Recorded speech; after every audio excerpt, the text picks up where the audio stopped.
Isang kontratista na dawit sa flood control scandal ang umano'y tumanggap ng kickback para sa dating senador na si Grace Poe. Nagbabalik si Joash Malimban para sa detalye. Sec Bonoan told me there is a 500 million for Senator Grace Poe and instructed me to ask the senator for a list of projects.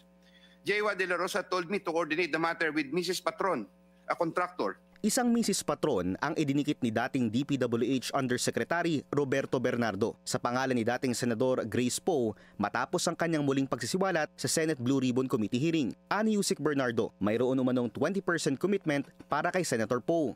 Mrs. Patron, a contractor, collected the commitment for Sen. Grace Poe at Diamond Hotel from one of my aides. Ayon sa source ng Billionaire News Channel, malapit sa pamilyang patron ng San Jose, Batangas si Poe at ang kanyang pamilya. Noong 2023, sa bayan ng San Jose itinayo ang tinaguriang FPJ Arena. Noong 2024, itinayo sa San Jose ang FPJ statue naman sa pangunguna rin ni Senator Poe at nooy Mayor Ben Patron. December 2024, nang opisyal na buksan sa bayan ng San Jose ang Bayante Bridge na inisyatibo raw mismo ni Senator Poe, FPJ Party List at Mayor Patron. Sa isang September 2022 post naman, tinawag ni Mayor Patron si Senator Poe na kanyang kumare nang batiin niya ito ng isang maligayang kaarawan. Noong nakarang halalan, tumakbo bilang second nominee ng FPJ Panday Bayanihan Party List si Mark Patron, anak ng nakaupong vice-alcalde ng San Jose at dating mayor nito na si Ben Patron. Una na ring iniulat ng Billionaire News Channel na nakapangalan kay Mark Patron ang VR Patron Builders. Isa ito sa mga itinuturing na top contractor sa buong bayan ng Batangas na nakakobra ng 1.2 billion pesos worth of flood control projects mula 2022 hanggang 2025. Una na ring nabisita ng BNC ang ilan sa mga gumuhong proyekto nito sa Balayan, Batangas sa ilang inspections na isinagawa ni Batangas 1st District Representative Leandro Leviste. Una nang itinanggi ni Poe ang mga paratang ni Yusek Bernardo at sinabing hindi siya sangkot sa anumang uri ng korupsyon. Aniya, sinusuportahan niya ang lahat ng investigasyon at naniniwala raw siyang pagtutuunan ito